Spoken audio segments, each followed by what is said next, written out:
Noon at 5 on AM 560, The Answer. Let not your heart be troubled. Listen to me, Sean Hannity. I'll have the latest news and what it all means for you. It's coming up at 2 right here on AM 560, The Answer. Top of the morning, Dan and Amy. And yesterday I thought it was nice. They brought Alexandria Ocasio-Cortez on stage to warm up that CNN town hall audience of Harvard students. Just sort of get everybody excited and in the mood for the Bolshevism that was to come. Here's AOC. I'm Alexandria Ocasio-Cortez, a.k.a. AOC, and, I want to talk about, climate change. Because, there's no doubt cow farts are making the climate change. Great. In July, the climate was 96 degrees, and in February, the climate was 36 degrees. OMG, that's a huge change in the climate in only 4 months. Counting with a finger. At this rate, the world is gonna end in exactly 12 years. And, I'm only 29 years old now. So the world will be over when I'm only... Counting with the fingers. 37 years old. Wow. Close. I also Rounding want to error. talk about socialism because socialism is so amazing. Socialism is actually short for social media. Did you know that? I use social media, so I'm a socialist. And 3 of the most successful countries in the world are socialist too. Venezuela, Facebook, and Twitter are all very successful socialist countries. I have a lot of friends who moved to America from Facebook. It's awesome. I just can't get enough of that 8-year-old girl. I really can't. She that read impersonation. verbatim. Yeah, fantastic. That's what AOC said. And then it got a little bit more silly after that.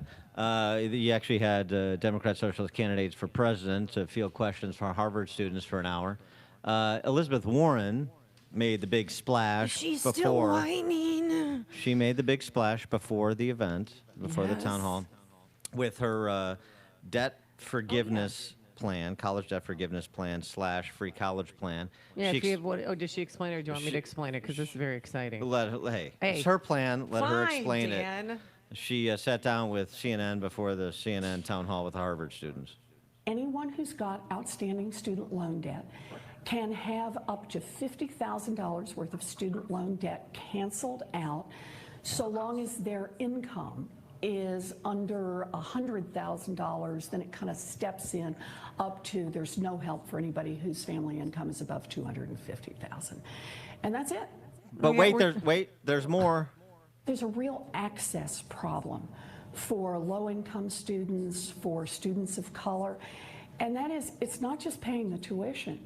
It's how they pay for books. It's how they pay for the expenses of having a baby taken care of if they already have a child at home, or being able to cover commuting expenses, or maybe it's a chance to live in a dorm. Kegger. Honestly, we are creating a nation of wimps. That's how you learn about financial responsibility is you have a loan. And guess what? Little children out there, you young adults, you have to pay off the loan. And sometimes, I had to work 2 jobs to pay off my student loans, but I finally did it.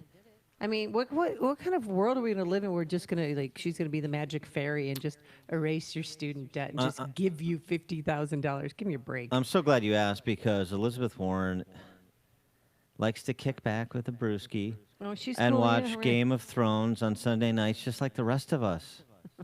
She's so accessible. This most painful op-ed by Elizabeth Warren at thecut.com. The world needs fewer Cersei Lannisters. What? Well, you don't watch Game of Thrones, so you don't get it. But I everybody don't. who does gets it. The I've world not needs watched an fewer episode, yes. Cersei Lannisters. She uses Game of Thrones as a metaphor for the struggle between rich and poor in America. The Lannisters have long been the richest family in Westeros, and they've paid an enormous price to become richer and more powerful. Their matriarch has lost their father and her 3 children. The brothers have abandoned her. Cersei is a lot more honest about wielding power than most. I don't care about checking my worst impulses, she tells Tyrion in the season 7 finale. Oh, she's just so on top of it. I don't care about making the world a better place. Hang the world. The Lannisters' gold mines under Casterly Rock went dry a long time ago. Without pillaging the Tyrells, her regime's coffers would have been empty, and on and on and on. It is so absurd. She is a cartoon character, but it's not inconsistent with the fictional world she lives in, where she's 1024th Native American, where she's Tom Joad from the Dust Bowl, Right. and so many of her fellow travelers running for president as well. For more on this topic, we're pleased to be joined again by Jim Pethokoukis. He's a CNBC contributor and columnist for the American Enterprise Institute, and he used to be an important person in Illinois because he was our state's most successful Jeopardy champion. Now that's James Holzhauer, and I don't even know why we're talking to Pethokoukis anymore. Jim, you're on. Listen, I'm happy to be here. I'll supply whatever Game of Thrones. I'm not here to talk about Game of Thrones, right? Any kind of Game of Thrones analysis I can. I am ready to go. Are you? Okay. Oh, yeah. Right. Seven, save us. Okay.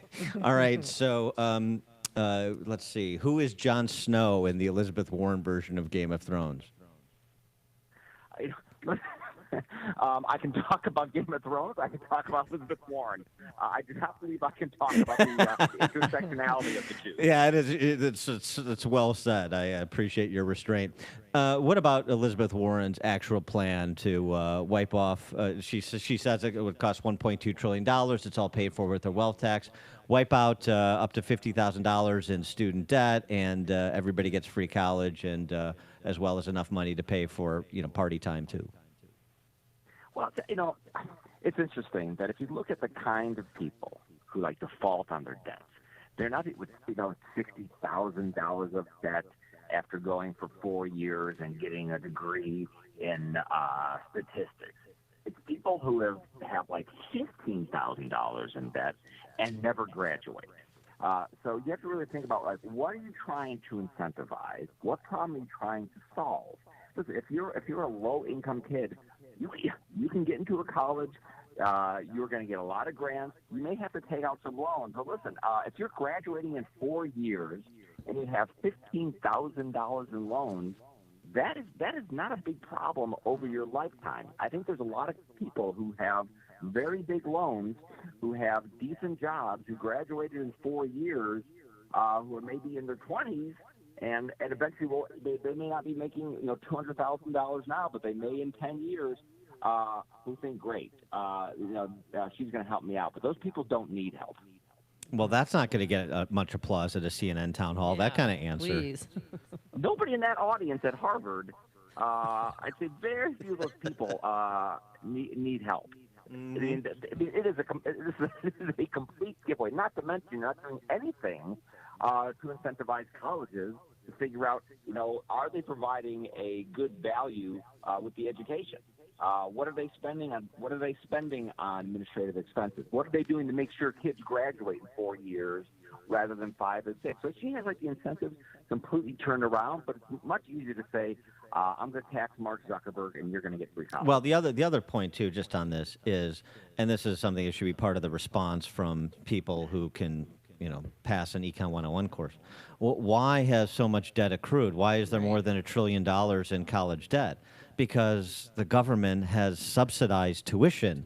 And so that's why tuition is increased at 4x, 6x the rate of inflation. So the government has created this problem in large measure and now aims to solve it by just wiping it away with at somebody else's with somebody else writing the check.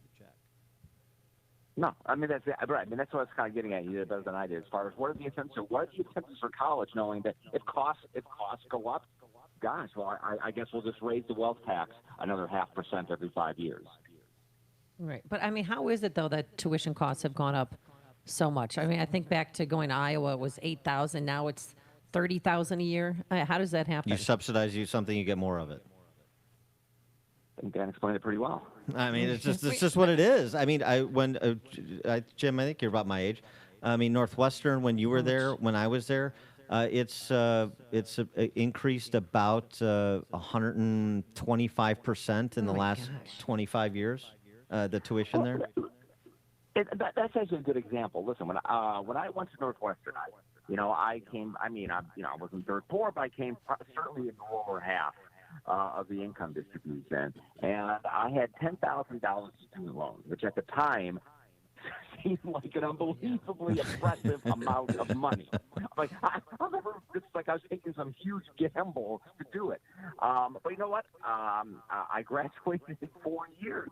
If I had taken out 10,000, didn't graduate, that 10,000 would have been a bigger burden. But again, even over the course of your life, the key is you want kids who can who should be at a 4-year college. You want them to graduate in 4 years, preferably in something with some applicability at some point, either graduate school or a real job. The problem, again, kids who are taking 6 years, not graduating, and then walking out with $25,000 in debt. Those are the kind of kids who are defaulting. Speaking about a lifetime of earning and contributing, who would have thought this could happen? A pyramid scheme called Social Security seems to be running into some trouble with the underlying logic not holding up over time. Report out yesterday that Social Security will be unable to pay current beneficiaries as soon as 2035. Because, it used to be back 50, 60 years ago, it was 20 retirees, 20 people working for every retiree, and now it's more like 3 people working for every retiree, and we're running into some modeling problems with Social Security.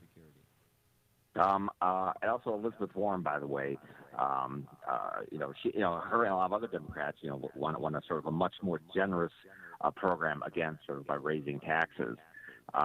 Though they're actually behind the curve. I mean, I'm pretty sure that the ultimate Democratic response will be just borrow the money more, just borrow the money and from general revenue streams, and just give and just solve the problem that way. You're not going to see a Social Security reform plan about cutting benefits for anybody. You may see one about taxes. More likely, just going to borrow it, because the hot new take is that the U.S. can just borrow lots and lots and lots of more money, and that's just fine. And for a politician to give them that tool, you can just borrow forever.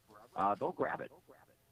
I mean, just on that point, though, does W get any credit in retrospect from trying to have a conversation about providing a voluntary path to managing your own Social Security retirement funds back at the beginning of his second term? Maybe he mishandled the rollout of it and didn't make the ground fertile enough, but at least in terms of trying to think differently about who should be in charge of your retirement income or savings. For about 15 minutes, there was some interest on both sides about doing something about Social Security, about doing something about debt and deficits, whether it was like the Bush plan, and Bill Clinton had an idea of investing at the time these surpluses into the stock market. But there's just no interest. There's no interest in, I think, doing any kind of real structural reform to that program. And the easiest thing to do at this point is just put it on the tab. And that I'm pretty sure is going to be the step, rather than any kind of grand bargain. And as long as the U.S. can continue to borrow money cheaply, it's going to continue to borrow money cheaply. Now, Herman Cain has dropped out of the Fed running, he says, because of a pay cut. Do you think that's the real reason? No. Pay cut? I don't think so. I doubt it. I mean, I don't know. Is that better or worse than I need to spend time with my family? I don't know. Maybe because he's older and he doesn't have kids at home, he goes for a pay cut. No, listen. I don't think he was going to get through.